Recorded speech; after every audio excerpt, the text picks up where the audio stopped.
Commissioner of the Southeastern Conference, Mr. Greg Sankey.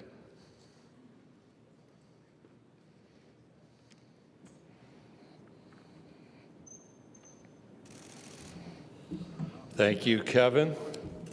Welcome to Atlanta. It's good to see everyone. I'm going to try to be efficient in my remarks. I'm reminded of the great American philosopher Vincent Spicoli, who once observed that you're here and I'm here, so it's really our time to talk about that which is on my mind and try to save you some time as well. We should never take for granted that we're able to gather together after what we've experienced the last 2 years. We want to make sure this is a valuable time, and so we have staff and volunteers here to support your effort, and please reach out if they may be of assistance. It's good to be in Atlanta. It's a city of history for the Southeastern Conference. It was here in 1933 that the conference conducted its first annual meeting. So it wasn't annual at that point, it became annual. It's also the site of the conference's first ever men's basketball tournament, that also happening in 1933. It's happened here 12 times since, including one interrupted by a tornado. It's been the home of our football championship game since 1994. We moved media days, which doesn't happen a lot in conferences. We moved media days here in 2018. We planned to be back in 2020 until COVID hit, and it's great to be back here today. We're excited for the start of the season. You're going to hear that 14 more times from this podium, I expect, right? But part of the excitement being here is on September 3rd, Oregon and Georgia will play in the Mercedes-Benz Stadium. As you look to the end of the season, or towards the end of the season, the Chick-fil-A Peach Bowl will host one of the college football playoff semifinals on December 31st. Looking back, when we wrapped up in Indianapolis, Georgia's football team won the third consecutive national championship in football by an SEC team, and just because it's fun to remember, LSU in 2019, Alabama in 2020, and Georgia in 2021, or at least those seasons. I thought that was great. That would be my talking point about how excited we are about the quality of competition. And then I was reminded that members of this conference from 2007 to 2010 had 4 different teams win 4 consecutive national championships: LSU, Florida, Alabama, and Auburn. And if you look at the BCS CFP era and you add in Tennessee in 1998, we've had 6 different football programs earn national championships, which communicates the depth of our conference competitively. And I'll let you make the comparisons between us and our colleagues as it relates to national championship success in football. But as we watch the college football world change around us, we are absolutely proud of the competitive team and individual achievements earned through the Southeastern Conference, be that on the football field, the women's basketball court, the baseball field. The World Championships in track and field showcase young people who've had an experience in this conference and every other one of our 21 championship sports. The reality, though, is that away from the games and the playing fields and the courts and the tracks and the courses, it's been quite a summer. Actually, quite a year for those of us who write about, those of you who write about, and those of us who work in college athletics. You go back to June of 2021. We had a Supreme Court decision in Alston versus the Ncaa. The onset of name, image, and likeness really took place on July 1st through the onset of different state laws and an alteration of potential plans for Ncaa governance in the aftermath of the Alston decision. Later in July, we, as a conference, issued membership invitations to the University of Oklahoma and the University of Texas to join the Southeastern Conference effective July 1st, 2025. We saw creation of the NCAA's Constitution Committee. We watched more membership transition among conferences in Division I. The NCAA Transformation Committee was announced in December. We had another uptick in COVID. which introduced disruption and felt eerily similar to what we experienced through the 2021 year. We had, as you know, consideration of expansion to the college football playoff format that ultimately was not adopted under the current CFP governance structure. This spring, the Ncaa announced the transition of its president, Ncaa President Mark Emmert, and the commencement of a search to fill that role. And then on June 30, right after I got to my lake to relax, the announcement came that the Big Ten would expand its membership to include USC and UCLA, which created a busy few weeks for you and for me as we tried to separate truth from fiction. You tried to figure out what your competitors knew or didn't know and what they were reporting. Tried to figure out the different agendas, and you worked to post stories quickly. So much for our summer vacation.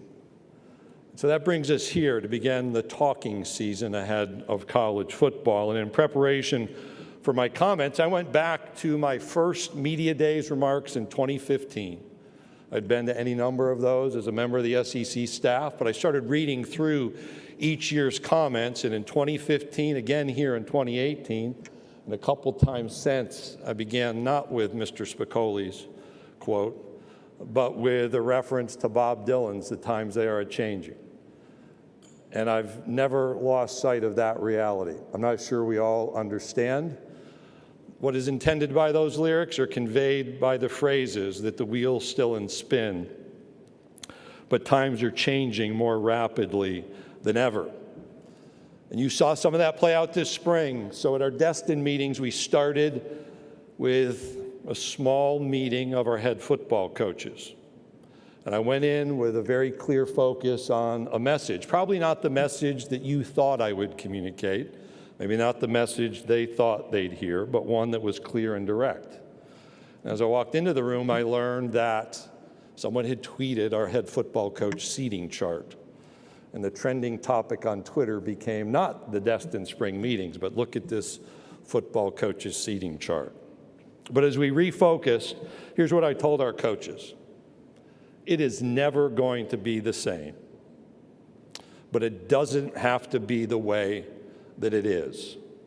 We're dealing with complex problems that won't be solved by complaints, by accusations, by finger pointing, or by offering simple solutions. What is needed now is collaboration, deep thinking about real-world solutions, and everyone participating in the conversation.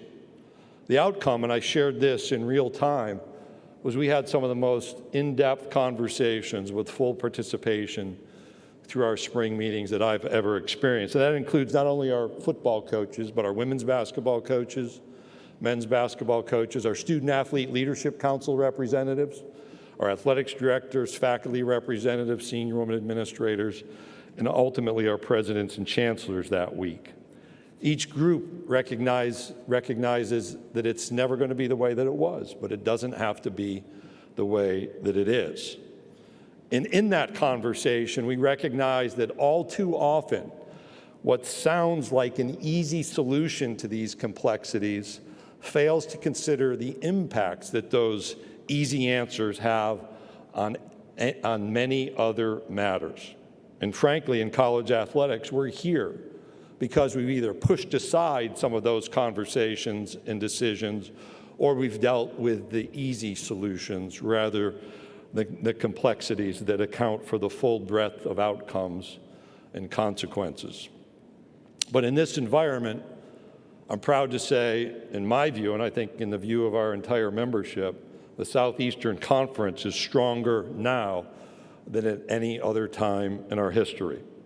We're poised to grow to 16 members on July 1st, 2025. This expansion keeps the SEC in contiguous states, which supports a reasonable geography among like-minded universities and keeps us confident that fan interest will continue to grow in our communities, in our region, in this country, and literally across the globe.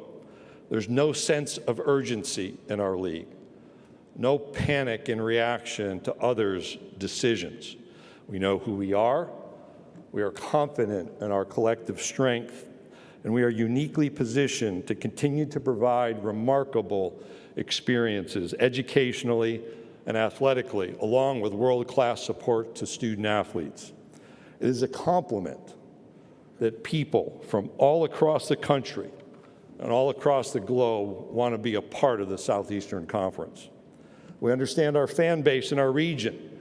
We have an outstanding relationship with our media partners, effective in the fall of '24, Disney, ABC, and ESPN, with a focus on how we continue to strengthen the SEC network. And I appreciate the talent, those of you behind cameras, those working in production that we never see, and directing and coordinating to make what we do this week the best TV of the summertime. As you know, when we go through this change, we are considering how to schedule. And so some of those decisions were made in Destin, but our football scheduling model is still under consideration. We had deep and productive conversations in Destin. Those conversations actually began back at our meetings in August. And when we concluded our discussion in Destin, we had a focus placed on a single division model with the ability to accommodate either an 8-game or 9-game conference schedule. And I'll wink and say we could even accommodate a 10-game conference schedule. I see all of you look up. I just wanted to see if you're paying attention. So that's actually not our focus. We ended, though, with the understanding that more questions needed to be answered, including understanding the general timeline and the issues that need to be addressed as we think forward now about the college football playoff. We have to dig through a tie-breaking procedure. So we have over a quarter century in divisions, and we understand all the nuances about how to break ties. But we have to dig a bit deeper there with this single division concept in front of us. And we want to understand the impact through the use of analytics on bowl eligibility for our teams who are growing their programs, and college football playoff access dependent on the number of teams that might be included. And so there are a range of possibilities being considered. We have time to make a decision, and as you've seen before with us, particularly in the last few years as we dealt with some difficult issues, we're going to use that time to inform our decision-making and not be subject to an arbitrary deadline.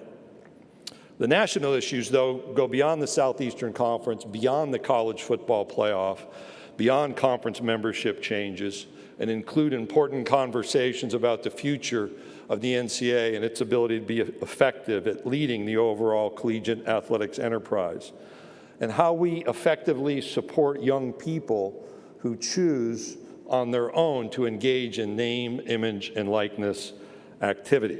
Last July, on that list of issues we've seen over the last year, the Ncaa's Board of Governors issued a press release that included these words, quoting, "The Special Constitutional Convention is intended to propose dramatic changes to the Ncaa Constitution and to reimagine aspects of college sports so the association can more effectively meet the needs of current and future college athletes." And that same press release included statements like, "College sports must quickly adapt. This is not about tweaking the model we have, and we cannot go on as we are."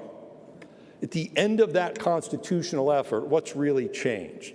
You need to ask yourself that question. Did we need that effort to get at some of the Division I problems? I would submit not, but someone is correct in that statement that we cannot go on as we are. In October, the Ncaa announced formation of the Division I Transformation Committee, and I'm proud to serve on that committee with co-chair Julie Cromer and 19 other individuals who have spent an enormous amount of time trying to sort through the difficult issues we have. The press release announcing creation of the Transformation Committee referenced the complexity of issues in Division I. That observation was spot on. There is a complexity of issues that doesn't lend itself to the easy button. and not necessarily to immediate resolution. And so those issues include the need for a meaningful membership process, dealing with enforcement and infractions issues where college athletes face uncertainty and penalties related to actions that may have taken place when they were in junior high or elementary school. We have a rule book that simply grows and grows and grows.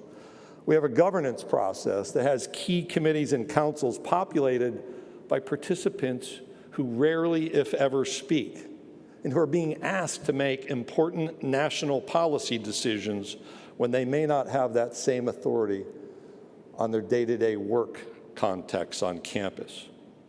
We have a bureaucratic process that leaves issues languishing for months or for years. Again, it's correct. We can't go on as we are.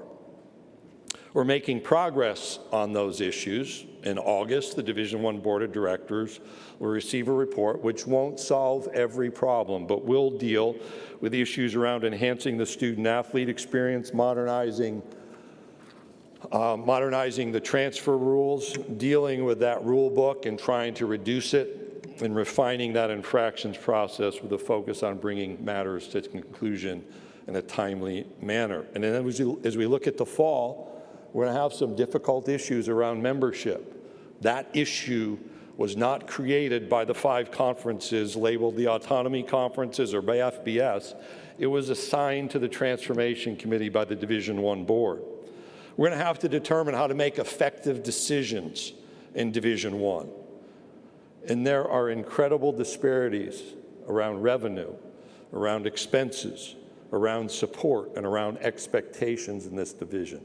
It makes it difficult to ensure the presence of shared values and common purpose around supporting athletics programs. We also need to make sure we enhance the experience for student athletes in NCAA championships. What's happened before can never happen again. I don't expect that will be easy, but it's important and will play out through the fall months. I did not mention name, image, and likeness because that's been reserved by the Division I Board of Directors. And on May 9th, you saw a statement from the board that I think was helpful. The question is, what's happened as a result? We need clarity from the NCAA National Office on what's happening and what will happen under the NCAA Division I Board of Directors directive. It's a difficult issue, subject to the onset of state laws that came into effect last July, and since that time, some of those same states have pulled back from those laws because it's in the state's competitive interest to do so. It's exactly what we warned about dating back to 2019, that a patchwork of state laws was the most ineffective way to approach name, image, and likeness. And here's our view. We need a clear, enforceable standard to support national championship caliber competition and national championships themselves, like the College World Series, the Final Four, and the College Football Playoff National Championship, and every other national championship. So there is a connection and a common basis for competition. Our student athletes, we just had a Student Athlete Leadership Council meeting. They asked us for clarity and for uniformity and for institutional support of their name, image, and likeness efforts. A national standard would mean that high school juniors and seniors and their families don't have to sort through dozens of different state laws or institutional policies where state laws don't exist. It's an unfair way to treat young people making a college decision. And a common standard would allow them to have clarity around the rules and policies that govern their own decision-making and activity. Our football coaches were unanimous and unequivocal at our spring meetings when they discussed name, image, and likeness, that booster activity should be completely removed from the recruiting aspect of their work. Our young people deserve consumer protection to ensure commitments they make do not create long-term entanglements and points of exploitation that reduce or eliminate their future earning potential. And lastly on this list for now, there's an absence of oversight for those described as agents. These aren't agents as we've come to know them over time, or NIL businesses that approach young people and families directly with offers with no transparency. That gap needs to be addressed, and the unregulated marketplace calls for action. The NCAA is limited in its ability to govern this space. To put state universities in conflict with their own state laws is an impossibility. And litigation limits the extent to which the NCAA can actually act. And that's why the continuing identification of Congress as the opportunity to set a national standard remains important.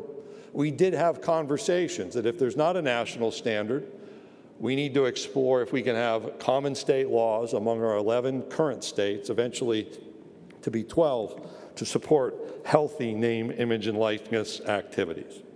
Do we face headwinds in college sports? Absolutely. It's actually not new.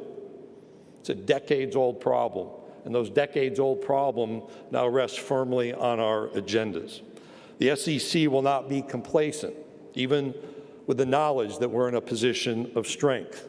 Now's the opportunity and the time to continue to support our student athletes, and to the extent we can do more, we actually do more. We must take the step forward to make sure the experience that's present today is there tomorrow and for decades to come.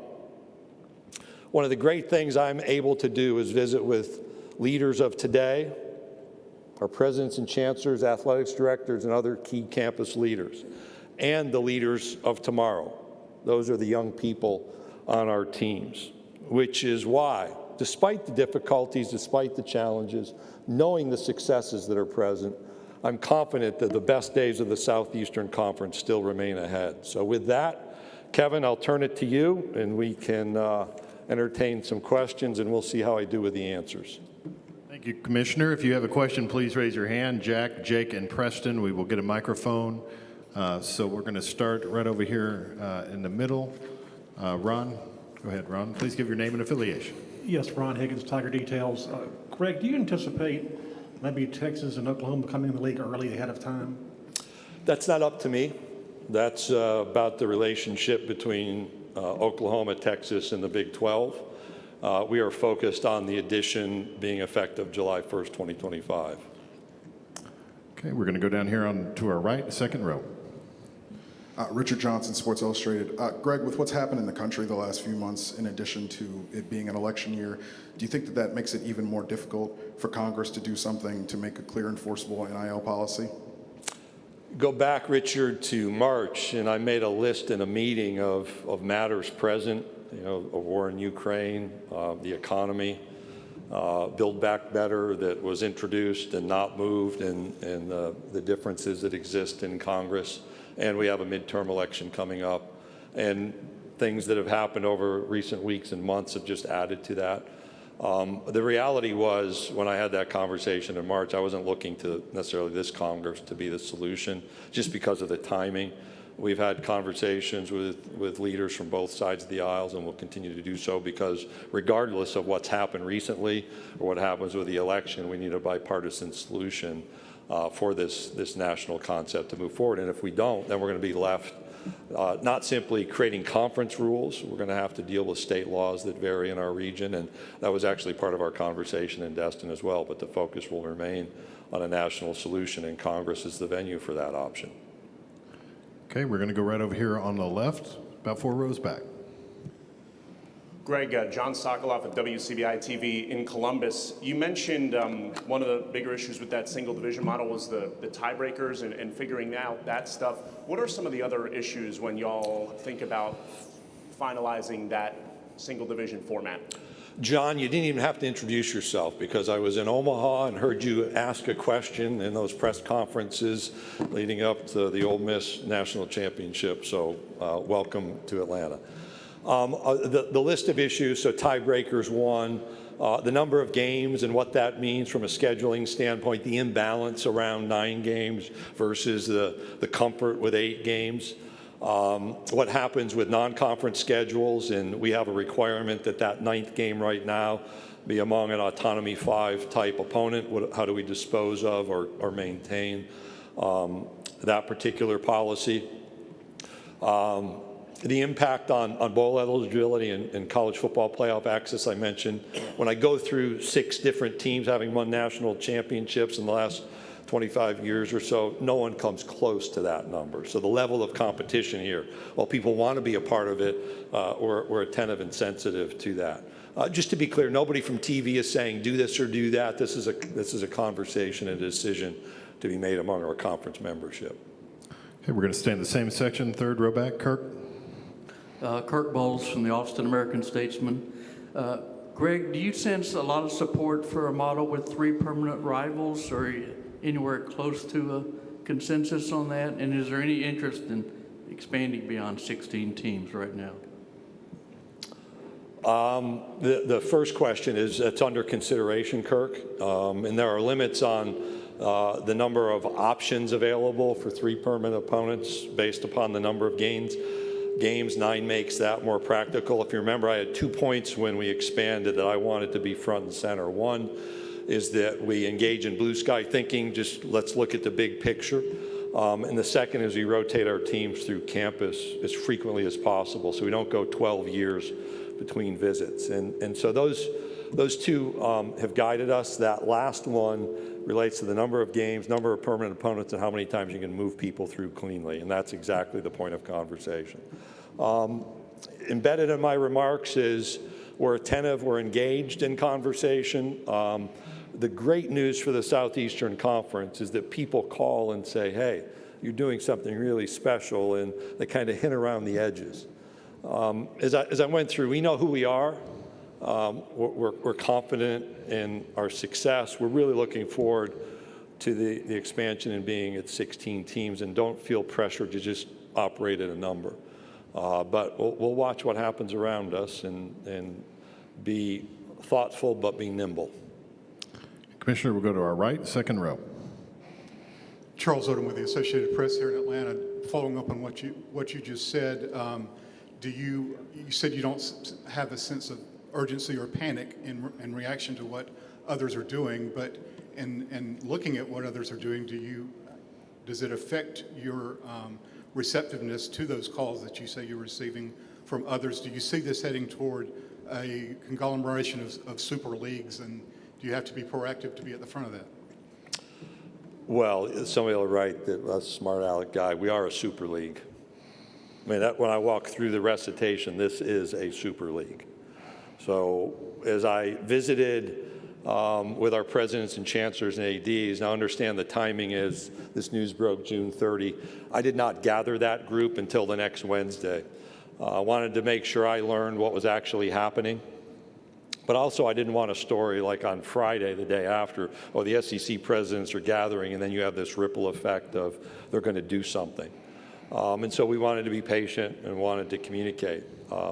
Again, we're comfortable at 16. There's no sense of urgency, no sense of panic. We're not just shooting for a number of affiliations that make us better. Could they be out there? I would never say they're not. I would never say that we will. We're going to be evaluating the landscape. I'm not going to speculate. And I actually am watching a lot of this activity operating around us, more so than impacting us directly. Okay, we're going to go right back down here in front, third row. Bob. Hey, Greg, how you doing? Bob Holt, Arkansas Democrat. This is kind of a multi-part question. I was curious, what lake was it where you were on vacation? And did you get to take any vacation? Did you have any inkling what the Big Ten was doing? And do you think Texas and OU trump USC and UCLA when it comes to adding teams to a conference? I'll start at the end, yes. I'm not sure we want to use the word trumped all the time these days, but be careful about that. We're in contiguous states.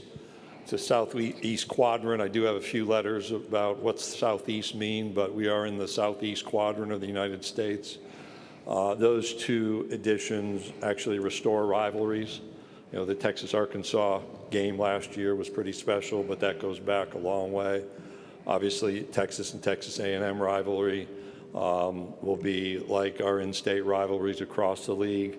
You have Missouri and Oklahoma that are a quarter of the Big Eight that are now part of the Southeastern Conference, and the opportunity for Arkansas and Oklahoma to play regularly. I think that's right. That's who we are. Those fan bases get it. One of the very first calls I had, it's like, hey, we watch how you've made decisions in the Southeastern Conference and how you want to achieve as universities and athletically, and we want to be a part of that. Absolutely, it's right. Did I have an inkling? I'll be honest with you that about 18 months ago, I said, here's some projections of what could happen, and those two schools were part of it nationally, but I didn't know that this was about to happen on June 30. No, not at all. As I look and try to project what takes place and guess, that type of movement was somewhere in my thinking, but not at that moment.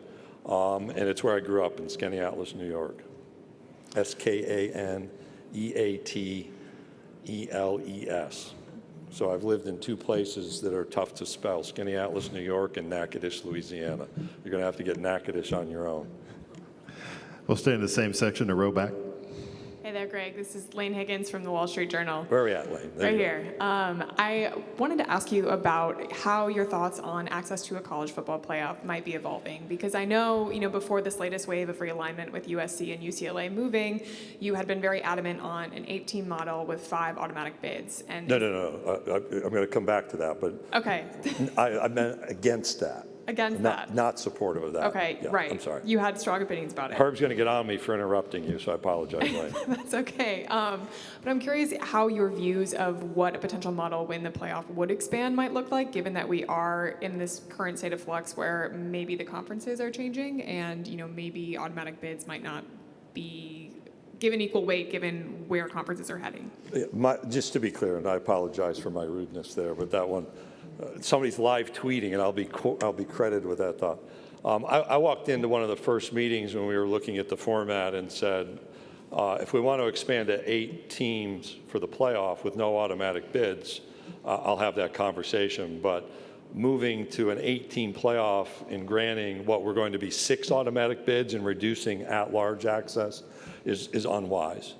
And in fact, if you look, I think 2014, you would have replaced the 8th best team in the country with the 20th best team in the country. I don't think we can survive that from a credibility standpoint. But the pressure was there to have conference access with some guarantee, and so the 12-team, 6 at-large, which increases the at-large access, and 6 conference qualifiers, not automatic qualifiers, but the guarantee to the 6 best conference champions, was a really good balancing outcome. But things have changed, and I was clear back in January when we walked away from the conversation that we as a conference weren't unanimous in our support.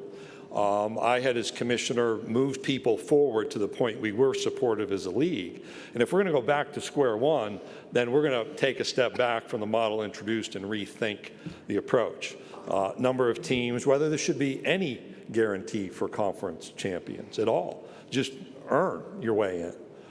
There's something that's healthy competitively about that and creates expectations and support around programs. Where we go, we'll see. We've had one initial conversation in late June. I walked into that meeting not very optimistic about the ability to talk through issues, and I walked out much more positive about the path forward than when I walked in. And there's a lot of work to do.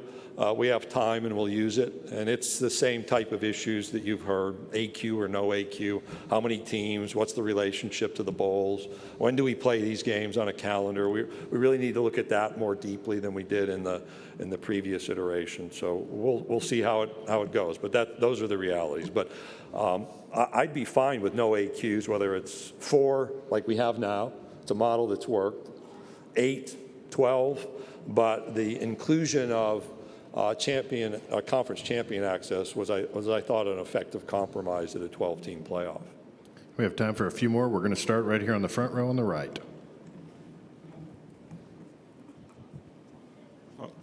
I'm just curious about the NIL. I know we were talking about Super Conference. Can you talk about how that has helped us acquire the title of Super Conference and how you see that progressing in the SEC?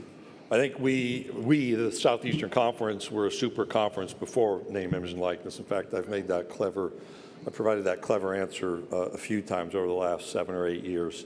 There are any number of good stories. You know, I was up the road here an hour in Athens, Georgia, when Auburn gymnastics competed and Suni Lee was cheered by everyone in Stegman Coliseum. You don't get that much between rivals when they're cheering for an individual student athlete. I'll state, Karis Jackson talked about a Bojangles deal when he was in Destin with our leadership group, talking about, I think it was 45 steps to making a Bojangles biscuit that he engaged in on social media.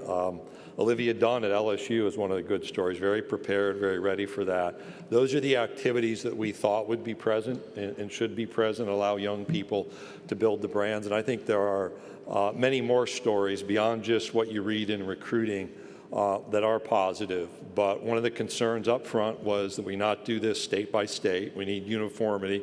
That feeds in to our ability to have national competition during the regular season and support national championships. And so the notion of some oversight, transparency, regulation of the market, I think, is exactly what helps everyone.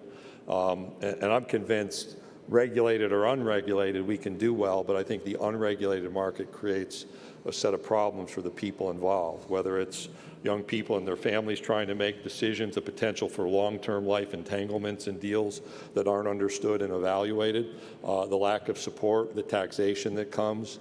But we've also allowed it to enter into the recruiting space in a really weird way, and I think that needs to be made healthier than it is right now. Okay, we'll go back over here to the right in the middle. Hi, Greg. Michael Giddens, The War Report. Given some of the public comments from coaches about the effect of NIL on recruiting and the classes, is there a feeling from the conference office that member institutions are abiding by the spirit of NIL rules? And how's the conference office supporting educating athletic departments on best practices when it comes to NIL? The issue is, are they abiding by their state laws? So whether it's spirit or not spirit, the issue that goes back when we're in consultation is, are you following the laws of your state, or in the past, in one circumstance, an executive order in our footprint. It is uncomfortable. It is a new dynamic, and we're going to have to manage through that discomfort. I don't believe everything I read. You're great writers. You're great at what you do.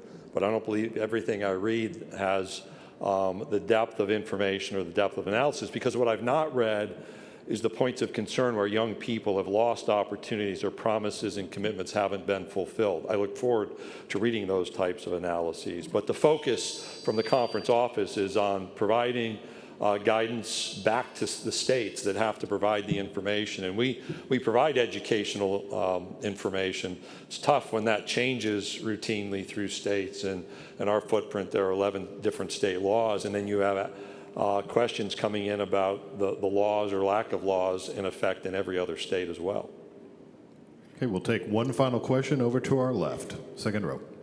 Hey, Greg, Ben Portnoy from the State Newspaper. In Destin, you had mentioned that there was at least a hope to get the scheduling model resolved by the end of the year. Is that still kind of a realistic timeline? And you'd also mentioned that Texas and Oklahoma had been involved in those discussions. When it comes to realignment as well, I guess how much are they able to be involved in those discussions as well from conference level? Last one, we invited both the athletics directors and the presidents and chancellors into our conference call a week and a half ago, just so, because this is a long-term issue that has impacts beyond just the here and now, so that they could hear my analysis and ask any questions of us and hear questions asked by our other campus leaders. When we moved into August last year, we had an athletics directors meeting that happens each August. We actually invited both to attend so that we could set this by video, so Zoom, since we're really good at Zooming now, so they could hear the introduction of how we're going to consider information around scheduling. And when we've had important updates or important conversations, they've been a part of that. We did not invite either university to Destin this year. Just becomes its own story and distraction. And you may recall we had enough storylines heading into Destin already. So we provided actually updates to them through the week, and they've been great emerging partners in this process, talking about their interest and priorities, just as our other 14 do. Commissioner, thank you for your time this morning. Thank you for being here, and look forward to the interaction that we'll have in the coming days, and I'll see you back here in just a moment for my first head coach introduction. Thank you.